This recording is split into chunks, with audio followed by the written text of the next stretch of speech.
who cares, right?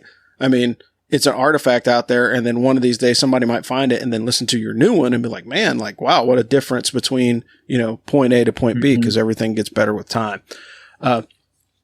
One thing there's two things that I want to cover really quick, and then I'll let you get out of here. But the one thing that I do want to talk about is, for me, one of the most rewarding podcast scenarios that I've had, and I'd like to see what yours is as well. That Kobe Bryant story was pretty brilliant, so I can't really top that one.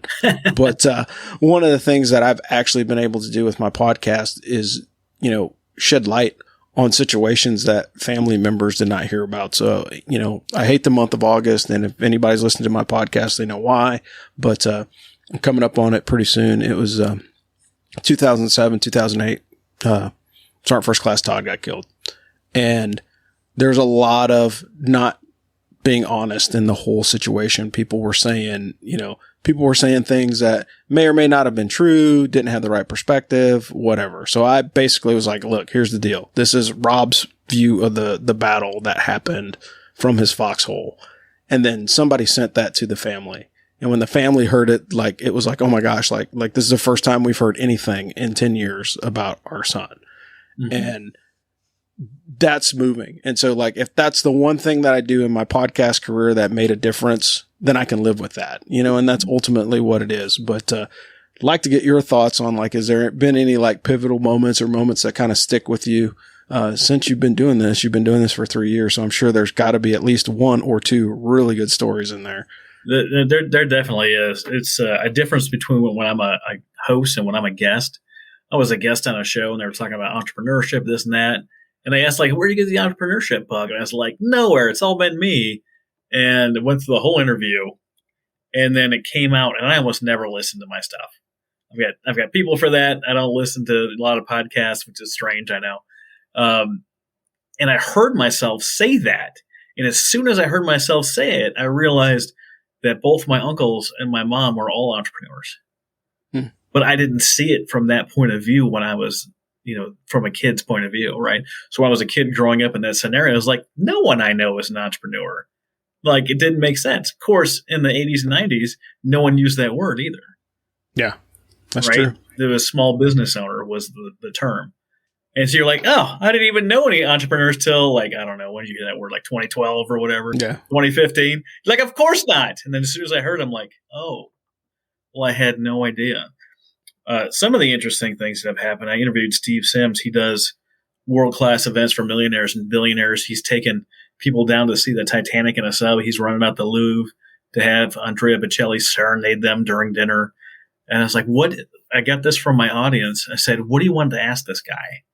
And one of the questions that came back was, what event did you put together that impacted you personally the most? And he's like, oh, I've never been asked that. So I got to ask him a question he's never been asked. Wow. Which is awesome because he's done thousands of interviews. And he told me about a story about a couple that he'd been helping for years with their anniversary. Helicopter trip down into the Grand Canyon, bring them up for a picnic on the edge of the rim while a quartet serenades the sunset. All of these different scenarios. And he actually recreated their first date for their 20th anniversary. Oh, wow. There's a whole scenario outside of a university and a picnic and, John Cusack holding the radio up outside the window trying to get her attention. And he's walking me through how he put this together. And it was amazing and it was memorable. And he knew at that point that he would never have them as a client again because he would never be able to recreate the magic that he created for them that day.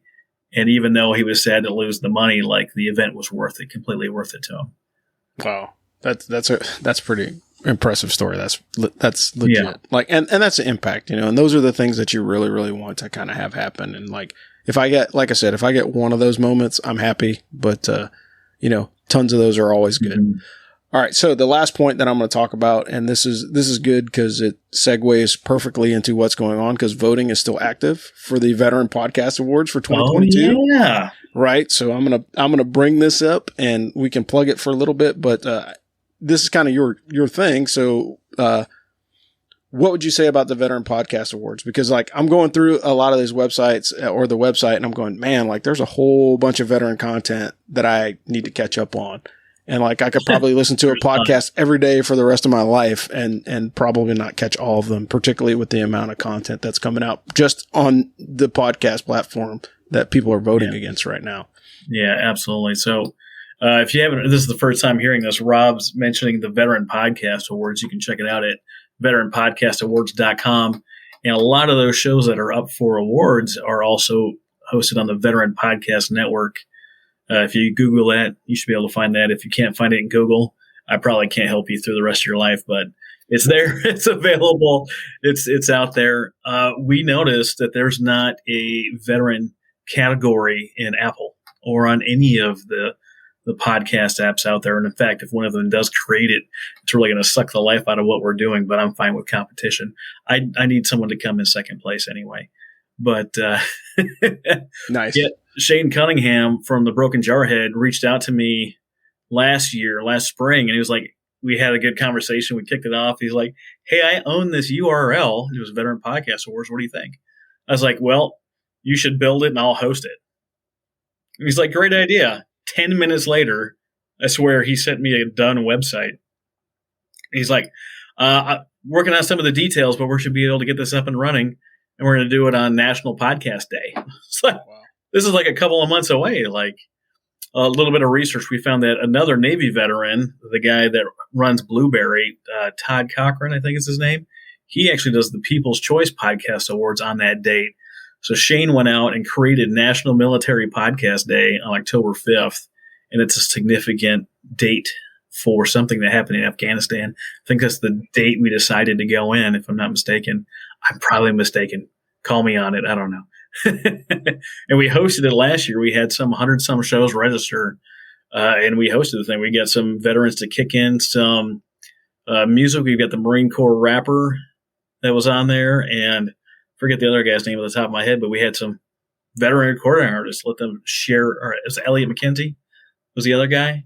Let us share some of their stuff. We did an intro. We had people come on. We had voting going on. And then this year is year 2. We realized we couldn't just do it out of pocket because it's just way too much money out of pocket. So we had to charge this year, but we've got the Veteran Podcast Awards going on right now. If you've missed registration, you can still sign up for the email to get alerts of what's going on, and we'll let you know when registration is open for next year. But October 5th, so you should be able to vote through the middle of September. And October 5th, we'll be hosting the awards via the internet on some, probably StreamYard, and we'll have it on all the socials. And you can see and you can find and locate veterans that are doing good podcasts, people that are telling great stories, people that are telling impactful stories like Rob shared about his fellow soldier that passed away, and he actually got to share the story. I go on, when I'm a guest on shows, I share a lot of my story, which is a lot of childhood trauma. For those that know what ACEs is, adverse childhood experiences, I score a 10 every time I take the thing. A lot going on there. And I share my story quite a bit. If you don't share these stories, one, there's going to have a hold on you forever. Two, other people going through the same thing will realize that they're not alone in their experiences, and it'll help them speak up and help them get healing and help them fix their families and everything else in their life. But Veteran Podcast Awards are coming up. Get on there, vote. There's daily voting allowed, which is nuts. Rob, did you sign up for this year? Yeah, I did. So you'll see philosophy from the front line. I don't have a churchy background like everybody else. So again, that's an area of improvement for me. Yeah. But definitely, I found it compelling. Threw my name in the hat just to see what happens. You know, win or lose, it doesn't matter. You know, I'm in rarefied air already, just being with a group of veterans that are producing content. And I think that's one of the things that we all have to kind of realize is like, we're not alone. There's tons of voices out there, and with new media being what it is, there's a great opportunity for everyone. And so you don't have to be exactly like, you know, I don't want to do the 3.5 hour long form interviews like Jocko or Joe Rogan, right? I don't have that, you know, I don't have that kind of time, number one. And number two, I don't think I'm very interesting. You know, I'm not interesting enough to have those kind of conversations. And most of the people I know, on their own, right? They've got guests.